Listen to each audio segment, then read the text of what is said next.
Pag-aral ng bantayan. MG Tanong Iltisagot. Para Essay Linggo ng Hunyo 29, Hulyo 5, 2026. Tema, patuloy na palagingin yenji yung pagkakaibigan essay yung kababayhan. Sa artikulong ito, tatalakayin natin kung paano ang isang masayang pagsasama ay nakabatay sa isang matalik na pagkakaibigan sa pagitan ng isang mag-asawa at sa kanilang pagmamahal kay Jehovah.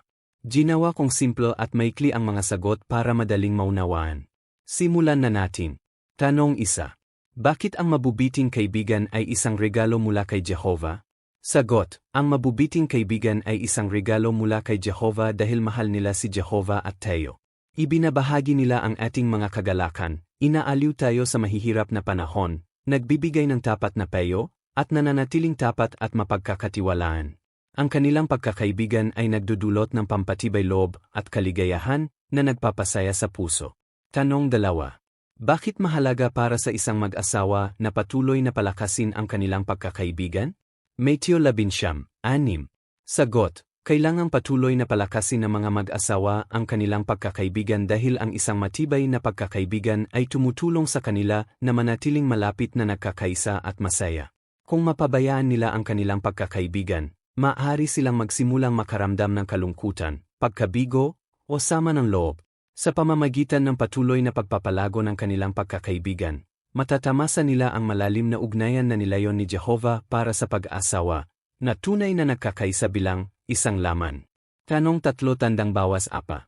Ano ang makakatulong sa isang tao na makahanap ng isang mabuting mapapangasawa? Kawikaan 18:22. Sagot, makakahanap ang isang tao ng isang mabuting mapapangasawa sa pamamagitan ng paghingi ng patnubay kay Jehovah at pagkakapit ng mga prinsipyong matatagpuan sa kanyang salita.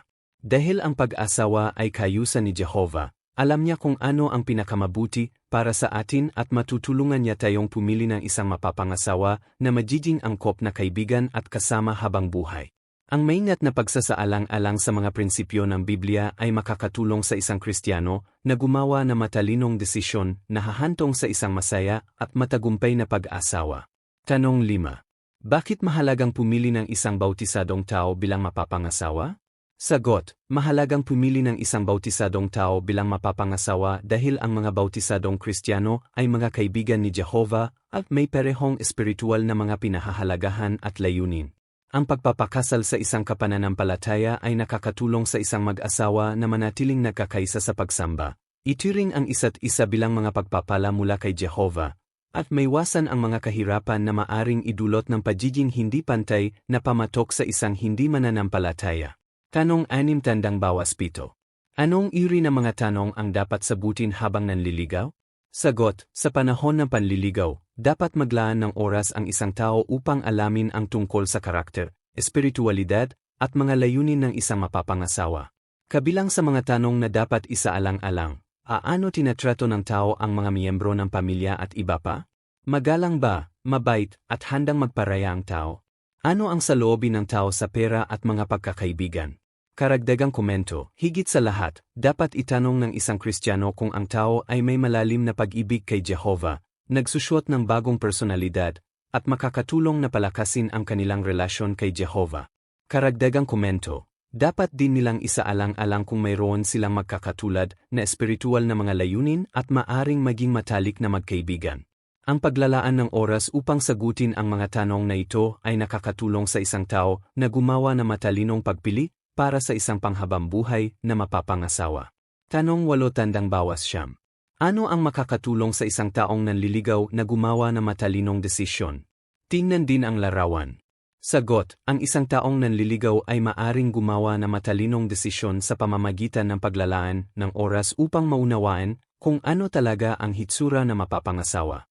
Kabilang dito ang pagmamasid sa pag-uugali ng tao, pag-alam tungkol sa kanilang reputasyon, at paghingi ng tapat na opinyon ng mga may gulang na Kristiyano na lubos na nakakakilala sa kanila.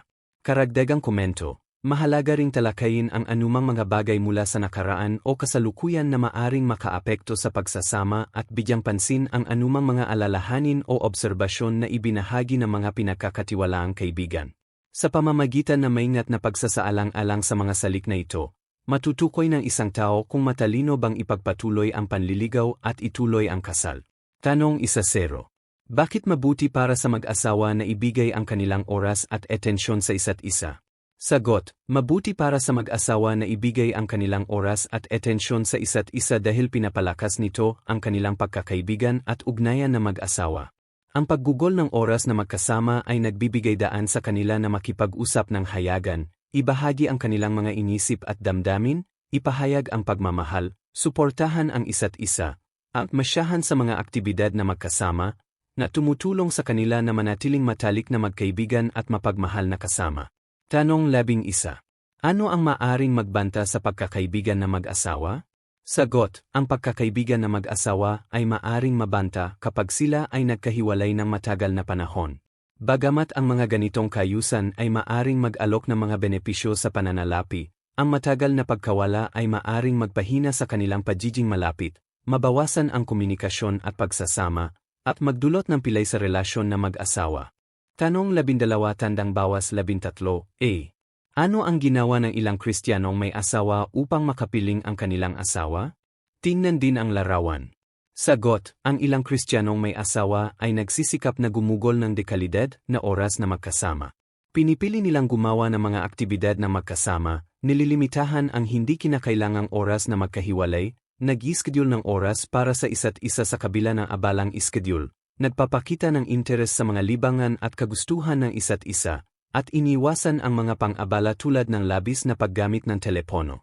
Nasisiyahan din silang magbahagi ng mga espiritual na aktibidad na magkasama, tulad ng pagbabasa ng Biblia, kanalangin, at ministeryo. Tanong 12-13.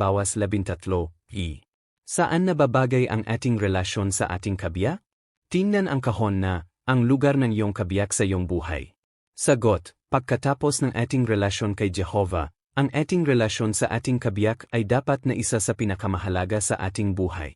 Dapat pahalagahan at protektahan na mag-asawa ang kanilang pagkakaibigan, na binibigyan ito ng oras, atensyon, at pagsisikap na kailangan upang mapanatili itong matatag at malapit. Tanong 14. Bakit dapat gawin ng isang mag-asawa ang kanilang makakaya upang malampasan ang mga hamong maaring lumitaw sa kanilang pagsasama? Magbigay ng ilustrasyon.